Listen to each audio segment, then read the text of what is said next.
In today's video, I'm going to teach you how to restore deleted emails in Outlook, also known as Hotmail.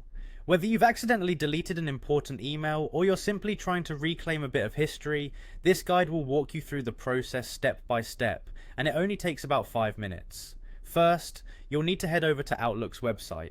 You can do this by going to the Microsoft 365 Outlook login page. If you're not already familiar with the direct link, a quick search for Outlook login should point you in the right direction. The page will prompt you to sign in. Simply click on the sign in button.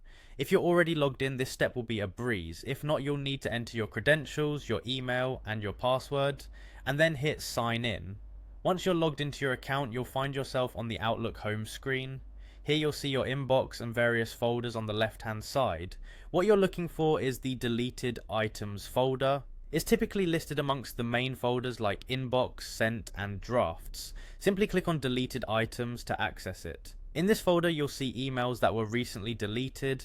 Luckily they're not gone forever. They hang out here for a temporary period, just in case someone wants to recover them. But if you don't see the email you're looking for in this folder, don't panic just yet.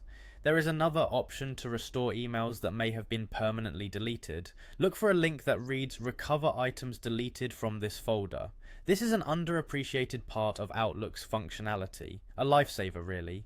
Click on this link and it will take you to a new page where emails from the past weeks and sometimes even months are stored, waiting for their redemption moment. Here you can browse through the list of deleted emails. Once you've found the ones you're looking for, just select them. You might notice that the selection process is quite straightforward. Just check the boxes next to the emails you wish to restore. After you've made your selection, look for the restore option. When you click on it, your selected emails will be moved back to your inbox or their original folders. And just like that, you've successfully restored your emails in Outlook.